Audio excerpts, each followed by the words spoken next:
Hello everybody, Keith Alwaniel here to give you a Crown Point Academy update. We're about the end of the second week of school, and I just wanted to inform you of a few things, some successes and some things that we need to work on and continue to get better at. First of all, I am out here in this beautiful new tent. We are installing 3 of these for outdoor spaces for students to either have outdoor classes or some shade. You know, the south side of our playground is really hot, and kids can get out here, not have to wear their masks during that time, and just have another place to learn. I think this is a great addition to the school, and I'm really happy that we have this new option and that we've gotten this part done at this time of year. We're going to have these up through the winter months, and we'll just be able to use this anytime it's warm enough to have an outdoor activity. Along with that, I was just talking about the masks. We are still following Tri-County Health's advice. Masks indoors are required for all visitors, all students, and all staff. Outside, the masks are optional. So it's one of those things that unfortunately the case rates in the county are just going up. We really want to avoid having to close school, so we are going to make sure that we do that.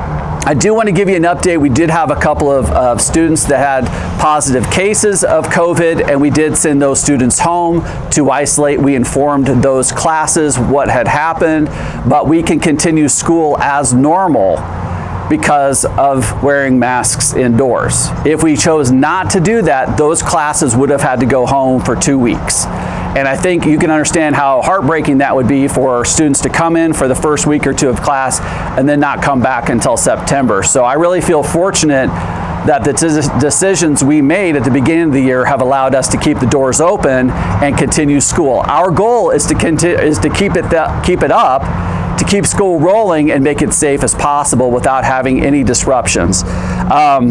Couple of things that we need to work on. Drop-off is going really well. It's a little faster each day, and I think that's moving. We do have that first row of cars for parents to park in the morning.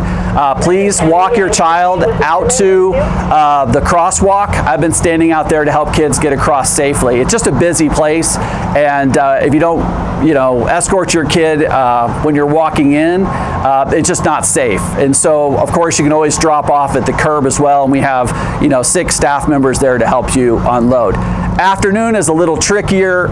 It is very busy.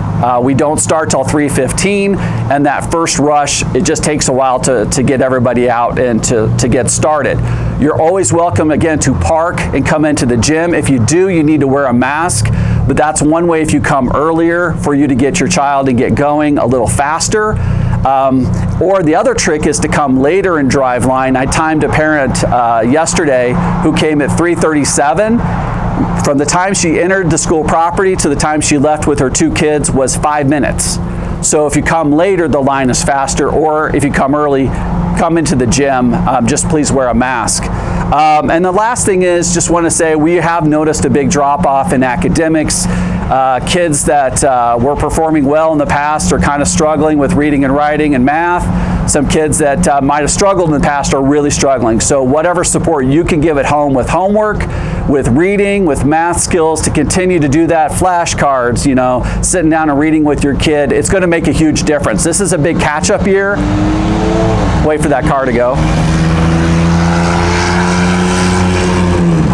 There's a muffler shop just down the corner. Anyway, so if you can help us out by working with your child on those skills, we're going to keep working. But that's what I said earlier. Our goal is to keep school going for as long as possible, as safe as possible, so we can make those academic progress that we need to see this year. So thanks to everybody. One last little thing I want to say at the end of the day with dismissal, if you're coming south on Decatur, please don't pull around cars turning into the parking lot. What happens is we get 2 lanes of traffic this way, and then we have 2 lanes of traffic that way, and no one's moving at all. It stops the whole line and no cars move. So if you've already picked up your kids, you're coming around and you're going south on Decatur towards 84th, just wait. I see you. I'm pulling those cars, but sometimes I see a school bus or I see an ambulance or I see a longer line I'm going to pull first just to keep the process going. Just be patient and wait. Do not pull around another car. Do not pull out. It's not safe. And we had a couple situations where we have head-to-head kind of going on, and then the whole thing comes to a screeching halt. So thank you, everybody. I appreciate all your patience, all your support this year. You got any questions, let me know. We look forward to having a great rest of the month and into the rest of the first quarter.